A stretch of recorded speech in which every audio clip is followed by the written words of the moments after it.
Muslim countries, perhaps no nation on earth is more committed to accepting foreign migrants and refugees than Sweden. In 2016 alone, the country accepted more than 160,000 asylum seekers, despite having a population of less than 10 million people.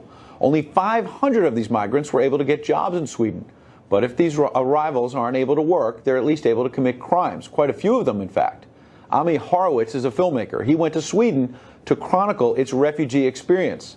Here's a short clip of what he found. Do you see the violence really spreading across Sweden into the cities? At least 1 or 2 times a week. And let's say 5 years ago, how often would you say it was? No. 3 times a year. Really? The increase in this kind of crime is exponential. I think we caught off guard. We didn't expect it to be so much increase. Tucker spoke with the filmmaker earlier this week.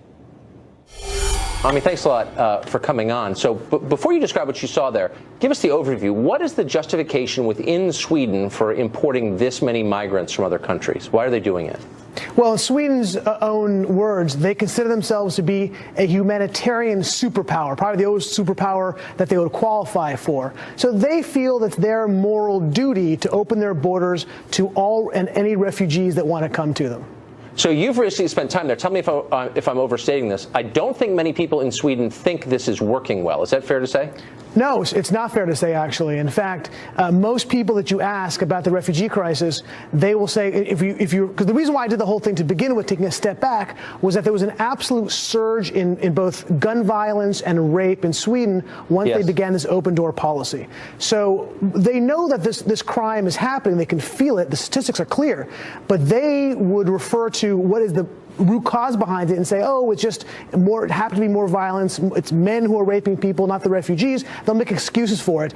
The majority of the population in Sweden still want to have an open door policy. It's confounding.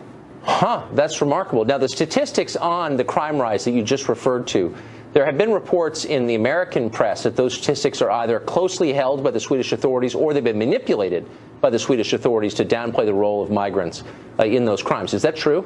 Well, it depends. The crime statistics are the crime statistics, and they're not closely held. They're open to the public, and they do show this incredible surge of violence. What may actually be the problem is that they oftentimes try to cover up some of these crimes. That, for example, there's been a rash of these rapes, these music festivals, and what happens is they cover up as far as they could who the perpetrators were or if actually rapes had actually occurred. Now, obviously, when you have so many people witnessing these rapes, they're difficult to do, and they've come out to the public. But I think that's kind of what they're referring to, that the government has gone out of its way to try to cover up some of these problems. That is grotesque. So to the job numbers, we had in the intro something like 160,000 asylum seekers, only 500 wound up working in Sweden. That leaves a lot of unemployed people. What are they doing and how are they living? Oh, they live great, Tucker. I mean, it's one of the most generous, financial programs that they have in terms of the amount of money they're giving to them, the housing benefits they get, the education benefits they get, the cash benefits they get. So they have these, and what they really become are no-go zones. These are areas that cops won't even enter because it's too dangerous for them. This is the policy of the National Police Authority in Sweden. So they live in these enclaves, which, by the way, are lovely. They're leafy neighborhoods. They're beautiful apartments. And they are sitting around. You're right. It's difficult to get jobs. There's too many of them. But they have tremendous benefits there, which is why so many of these migrants are going to Sweden to begin with. Now, we know that the masochism of the West really knows no bounds at all. So I believe you when you say that it's not often people say out loud, I'm dissatisfied with this arrangement. I know Swedes, though, who at least in private will say this is a disaster. What's the social sanction for saying that out loud? Can you just say, this isn't working, or do people come down on you for saying something like that? Oh, you can say it, but you're a racist. You're a xenophobe, right? You're an Islamophobe. When I was out there, I remember I was at this kind of swanky party in Stockholm, and I started discussing what I was doing there, and the entire party kind of gathered around me and started yelling at me that all those things. I'm a xenophobe. I'm a racist. I'm anti-Islamic. Even though the statistics were clear about who's the perpetrators, it doesn't make a difference. It's very socially unacceptable to make these kind of claims. Right, because the most important thing is to feel virtuous, I guess. Ami Horowitz, that's amazing. One last question, I can't resist. What's the long game here? How is this going to look 10 or 15 years from now? Does it seem like assimilation is taking place?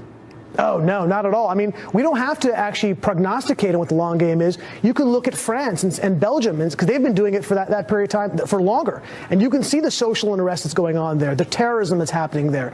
Sweden, this is a relatively new policy phenomenon for them. And by the way, Sweden had its first terrorist Islamic attack not that long ago. So they're now getting the taste of what we've been seeing across Europe already. Sad. Thanks a lot for joining us. I'm Horowitz. Appreciate it. President Trump described the supposedly dreadful immigrant situation in Sweden. Journalists at every media outlet from here to Malmo have been debating how bad things really are there. They're fine, say a lot of them. Well, Katie Hopkins works as global columnist for the Daily Mail.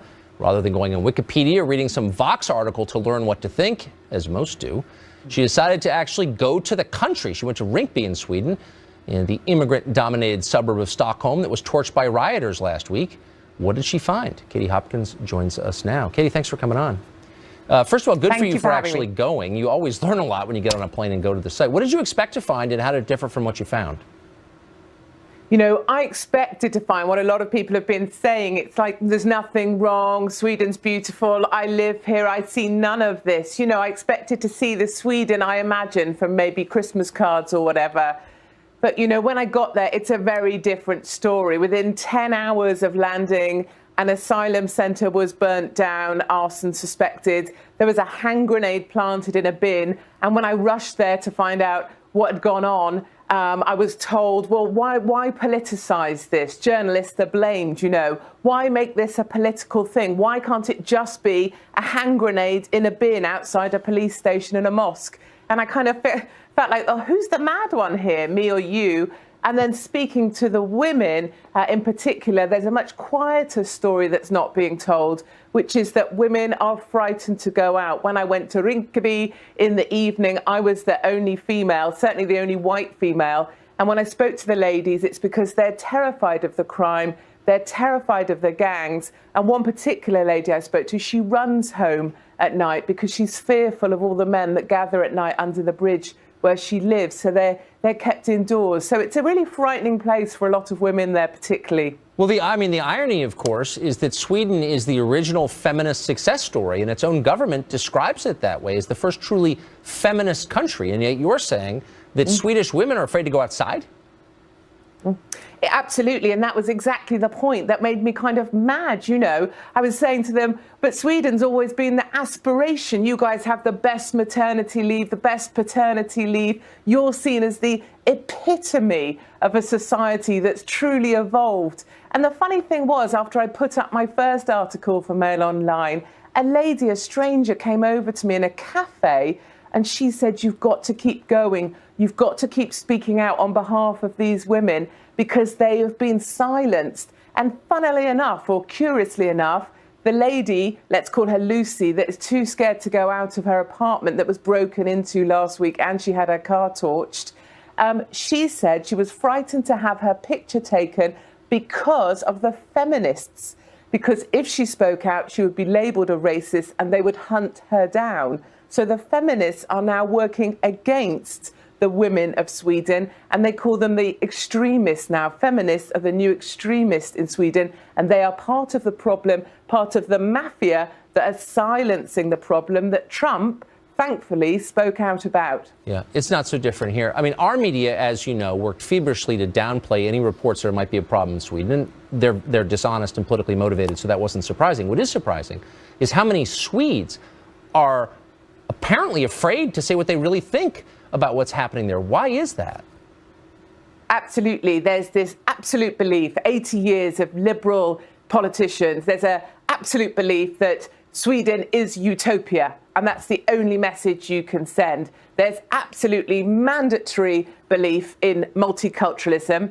Eritrea, Somalia, Afghanistan, they don't just arrive in Sweden and then miraculously, you know, join the multicultural dream. No, they bring every war, every fight, every hostility with them. And there in Rinkeby, in Sweden, you have the Eritreans who hate the Somalians, who hate the Afghanis, and that's just brought with them. And we have the same in Calais. When I went to Calais to address the migrant situation, they're exactly the same. The Somalians don't speak to the Eritreans, who don't speak to the Afghanis. And absolutely, Sweden won't acknowledge that. They won't acknowledge they've got a problem, because that would mean admitting that everything they've believed in, multicultural ideas, are wrong, and that they shouldn't have let in 200,000 people in 2 years, and they're about to let in another 400,000 over the next 4 years. So this problem is not going away. They'd rather destroy their own country than be called racist. I recognize that. Katie, thanks for joining us. No, you're a brave reporter. Thank you very much.